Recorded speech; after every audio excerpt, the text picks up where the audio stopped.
Joe Shelley, lead game designer, and Tiffany Watts, senior producer.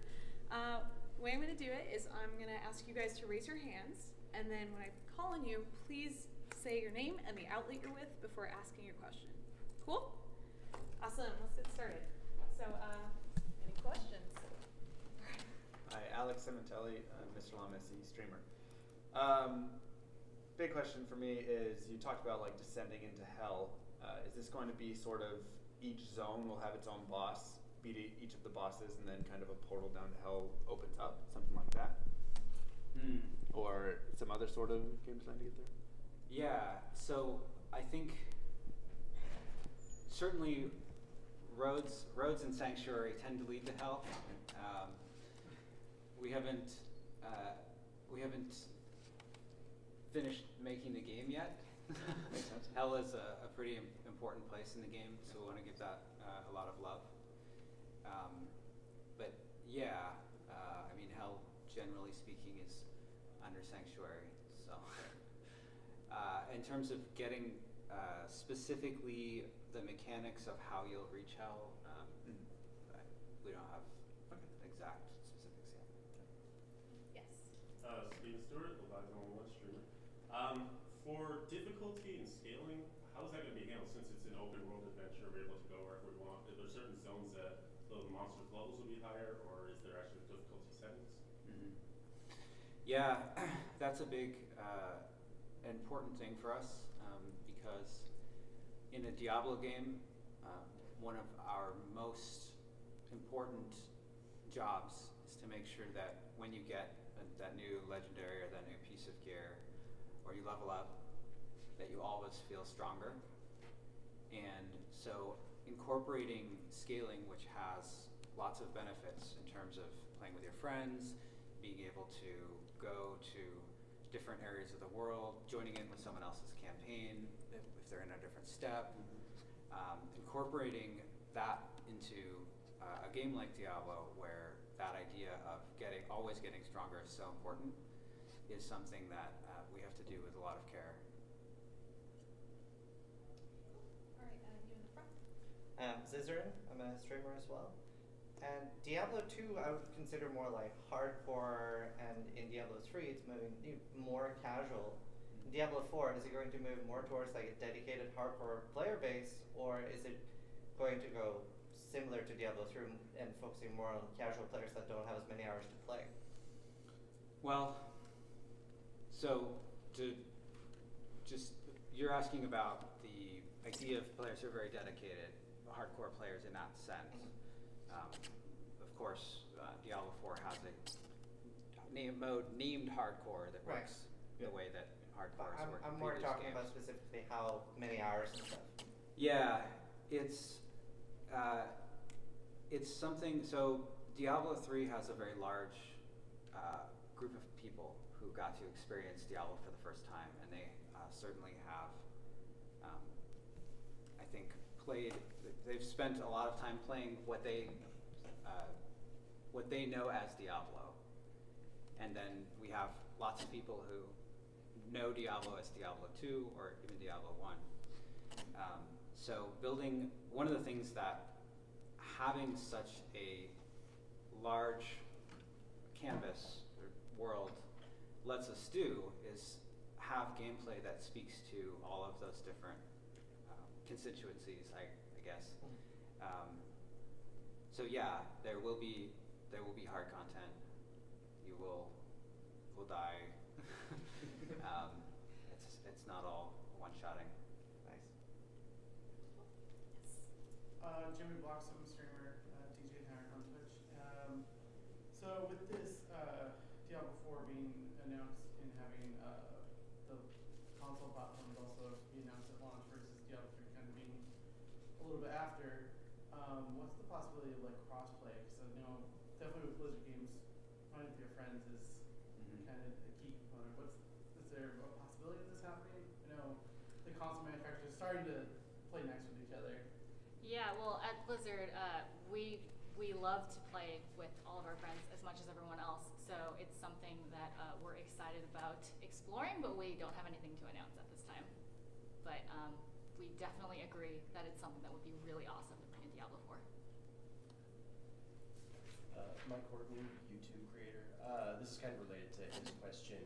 Is the console and PC have very distinct controls? Is that going to be the way you move forward with that, or do you think you would have the option for like controller functionality on PC and then keyboard mouse functionality on console? So agreed, controller and keyboard are pretty distinct, and we actually will be supporting the controller on PC, but right now we aren't looking into bringing keyboard or mouse to the console. Yes. Tyler Wild, PC gamer. Will there be any way to play offline, or will it always require a connection in every mode?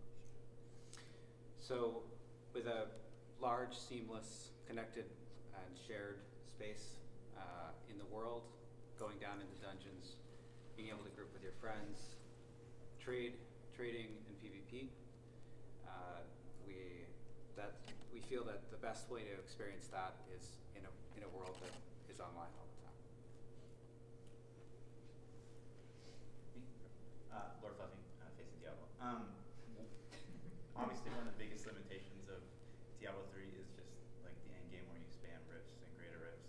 Mm-hmm. Can you speak to? I know the game's still in development, but can you speak to what you guys foresee as being the possible avenues of end game for players? Yeah, we're going to talk about one of the end game activities tomorrow during the Systems and Features panel. We have the first of one thing that's important for us is to have a variety of things that you're doing, so that you're not just cycling the same thing over and over again.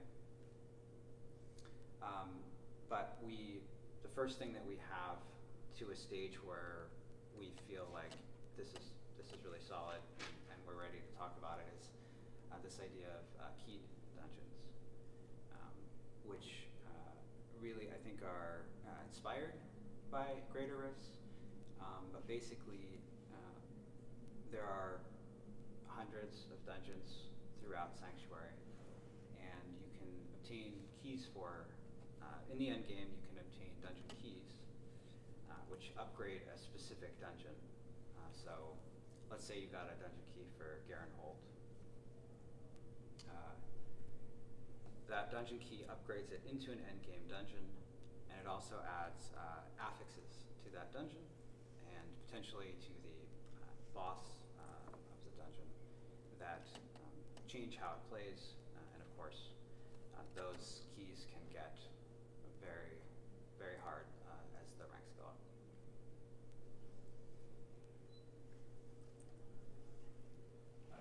Whitney, Eyeball, Diablo guys. During the panel earlier today, they mentioned that some of the itemization systems that they've had in place are going to be legendary sets, rewards. What is going to be like the difference between those systems? Why are they going to be different systems, and how to modify the skills and such? So the itemization in Diablo 4,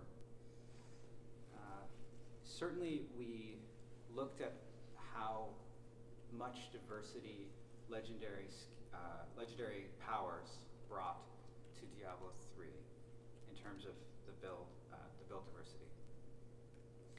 And Diablo 4 continues that idea while refining certain elements. So sets will be,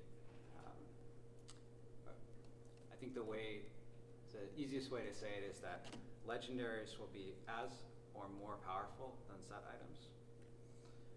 So you may reach max level and get your set starting out, and then upgrade out of that into legendaries. We also have a couple of other tiers of items beyond that.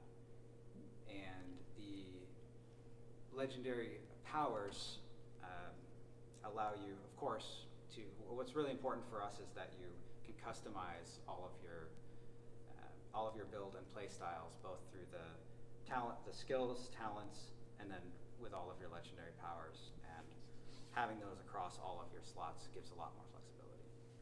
I think what's awesome about sets is if you're brand new to a class, just like in Diablo 3, and what I really loved about it is if you're not familiar with that class and you're playing it for the first time, the sets kind of give you just a basic approach to the class. And I think what Diablo 4 brings to the table is allowing you to, that's kind of like a launching pad. You can go from there, as opposed to being bound to that play style. You can learn it and then start to customize it and expand it on your own and create something that's unique to your play style. And I think that's what's super exciting about how much customization we're bringing. So sets are still really, I think, important to the game because they just really play into the fantasy and the core ways you can approach that class. But we're gonna, obviously add more customization and expand on that fantasy with other items.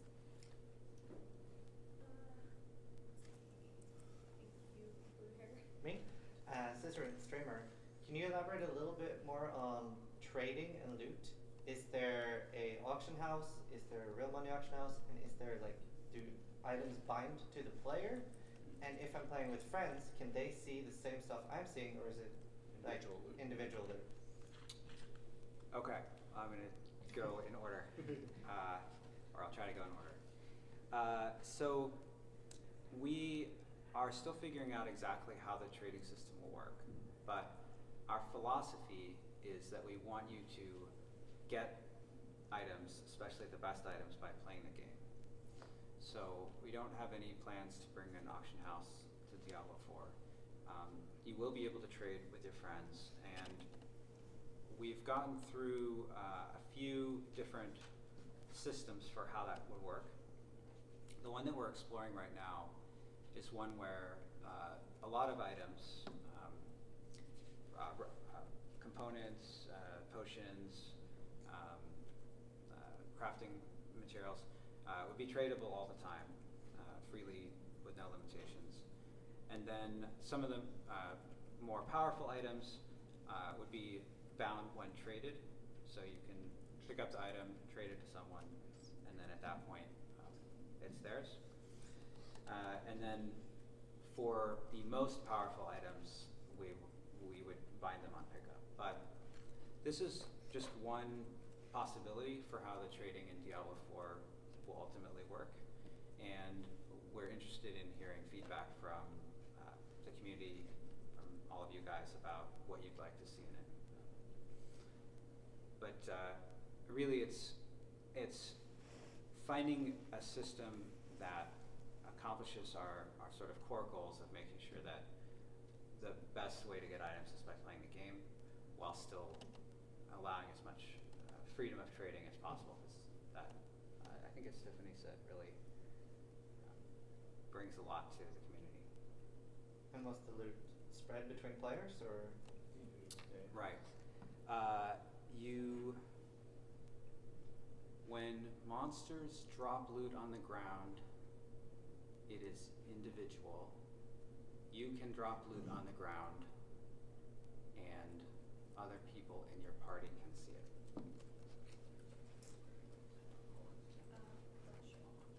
Can you expand on crafting that you're looking at, what you have now?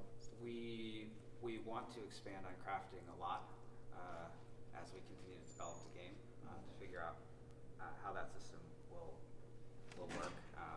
It's still pretty early for us in that regard. But one of the ways that we see crafting is as something that you are doing in the world that helps bring the world to life. And there are lots of situations. We anticipate there will be situations where you have some objective and you get distracted from that objective by some juicy crafting opportunity. Hi, Luke Laurie, freelance. Speaking to Leeds a couple of years back in relation to PvP, their general consensus was the reason why it wasn't there was that it was too hard to balance it, I guess. So they were finding it nearly impossible to do. So what exactly has changed since then, now that you're confident you can put a PvP system in the game? I can give a preliminary answer. Joe might be able to expound on this. Because we did talk about how it was difficult to balance D3, when we started working on Diablo 4, we just knew that we were going to have PvP from the start. So when we started working on the classes and systems, that's just something we thought of from the get-go, as opposed to thinking about the PvE experience first and then seeing how we could adapt that into PvP gameplay. So it's just the approach and philosophy of class design has just changed this time around. I don't know if Joe has anything else to add? Yeah, that's we building it. A big advantage that we have is that we started and said, okay, we're going to put PvP in this game. Now let's build some classes. Yep. Entwickler streamer. Are skills bound to classes, or will each class be able to use specific skill? Skills are bound to classes, yes. So the sorceress has Blizzard, for example. However, there are lots of opportunities for legendary items to do things that, Such as the big map back in the days? such as in the demo we have a ring that causes hydras to spawn when you deal damage to enemies, and any class can equip that ring.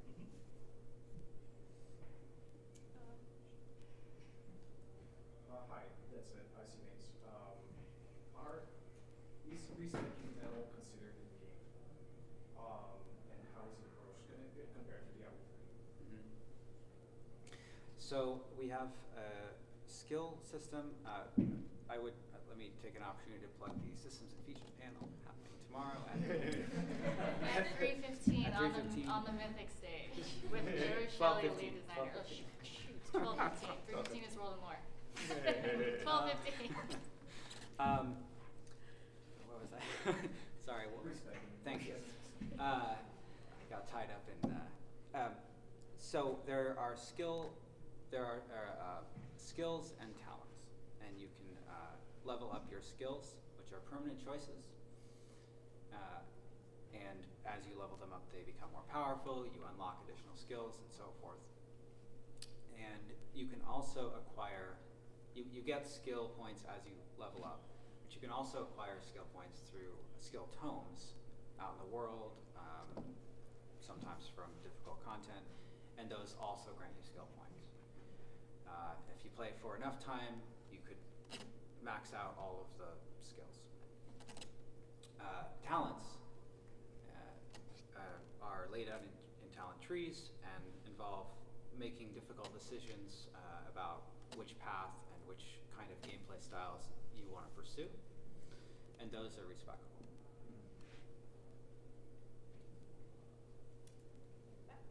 jrocks from BlizzPro.com. What are some of the things that you've learned from Diablo 3 when you started developing Diablo 4? What are some things that you learned from Diablo 3 on things that you wanted to do or not wanted to do?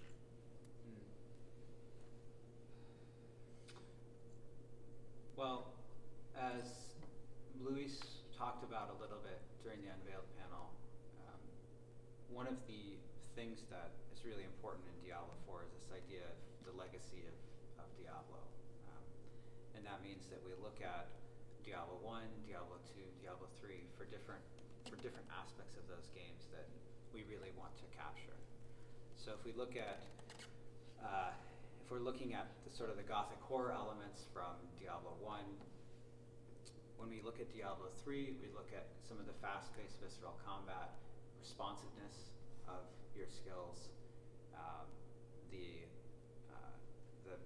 visual awesomeness of the VFX, and those things are really important to us to bring forward. But when you look at the tone and the idea of really sort of getting back to that darkness that you feel when you're in Tristram in Diablo 2, or descending through the cathedral in Diablo 1, those aspects are really important for Diablo 4 as well. Yeah, I just want to add to that. I really want to just plug our new engine, and also something that John talked about in the Unveiled panel is the character customization, which I'm personally really excited about. So every version of Diablo has added more customization to your hero, and Diablo 4 is going to have even more, which is super exciting. The demo has just 8 different appearances that we have curated, but the plan is when we launch this game that you can actually have more customization, similar to I think about like World of Warcraft, where you can change the skin tone, the hairstyle, the hair color, the eye color, the tattoos, the markings, to really create a character that's unique to you.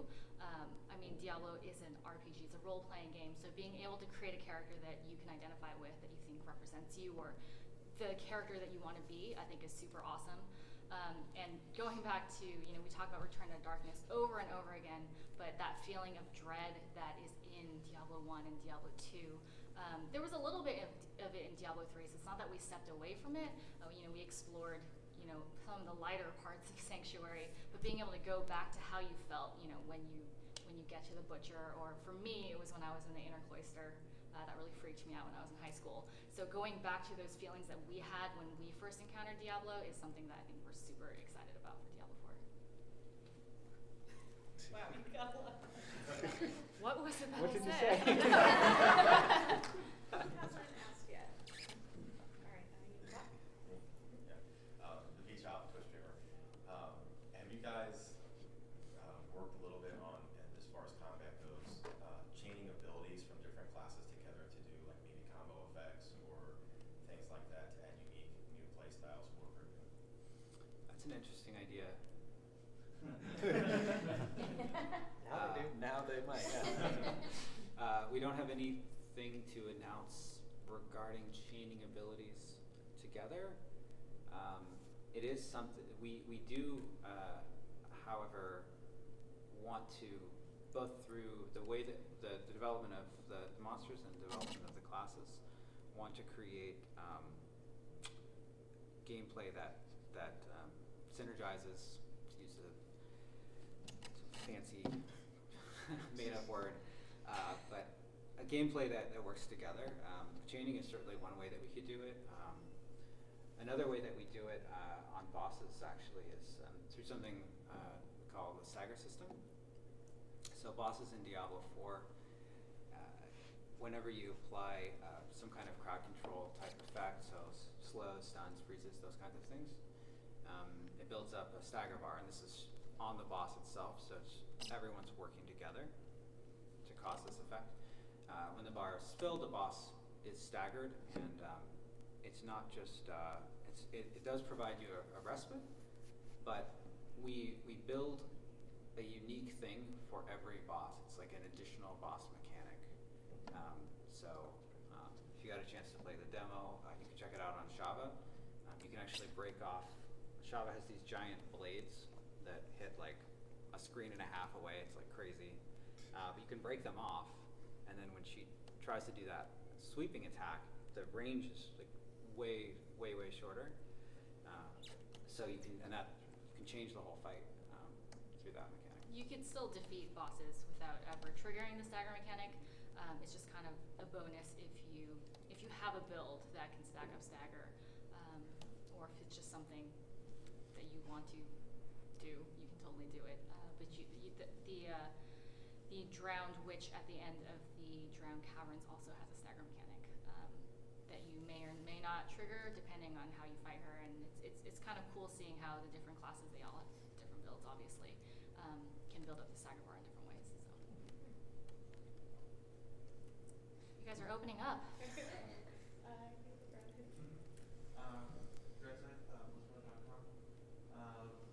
Freeman was able to play, and looking back at Diablo 3, most of the classes had a way of basically zipping through a greater rift or a low rift in 30 seconds. Just go, get to the next level, get to the next level. Playing the demo, everything seemed a lot more, moderately paced. The dodge mechanic was added as well.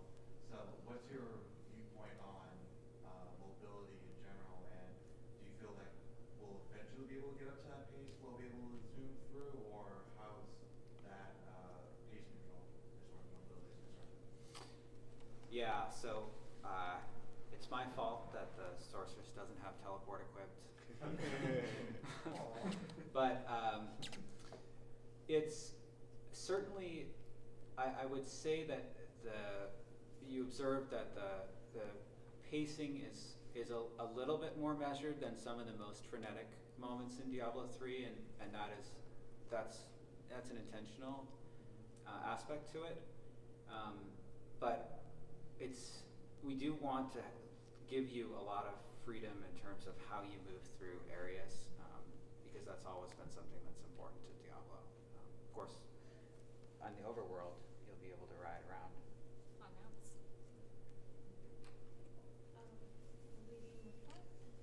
Hi, I'm Miss Kylie. I'm a Twitch streamer. I saw in the video earlier that there was world events, and I kind of want to know more information about like how does that work with just if the world is so open. And also, I think we saw like 10 players fighting it. Is that just like random people that are happen to be in the same area, or is it instance? Any information about that? Yeah, so our engine is really, really cool. Basically, I just say things are cool a lot. I like the game. I'm very excited. Basically, when a world event occurs, we will notify people all around the world, like, this thing is happening. And here's where it is, and it'll show up on your map. Or if you're nearby, you might get an arrow on your mini-map or something like that. And then people can travel to the place where it's happening. You don't have to be grouped or anything, but if you show up in that place, you'll be there, you'll get to fight the world boss, and other people who show up to that place will also be able to fight it with you. It's seamless. What's the max players for that? Yeah, we don't have an exact max players count right now because what we're looking at is what is the correct amount of players for a given activity. We can throw lots of players everywhere all over the world, and in earlier versions of the game we experimented a little bit more with that, but we found that the feeling, an important part of the feeling of Diablo is sort of desolation and isolation and despair, which means you probably don't have a lot of friends around. Yeah, so it depends on the activity that you're doing. Okay. Sorry, you have a little bit jacket. Okay. Trisha Hirschberger, Twitch streamer and YouTube creator. What are the plans currently for local co-op, and would it be something that might come to the PC version for Diablo 4? I can talk about that. So because, on Diablo 3 we did local co-op on console, we are bringing local co-op back to the consoles. Right now we are not looking at it for the PCs. Okay. We'll support two-player local co-op Yeah. on consoles. Alright, who hasn't asked a question? Thunderclaw with Diablo. In terms of playing with friends, kind of following up on the local co-op, what are the plans for like working or playing with someone that's a lower level or a higher level player? Is it possible, or is it you really want to group with someone on the same level as you? Yeah, so in the case where you want to help out a friend who's lower level or party up to go do a dungeon or finish off some part of a campaign, the world will adjust to match your level. It will match the level of the party leader. Okay. Be very specific. Riker, YouTuber.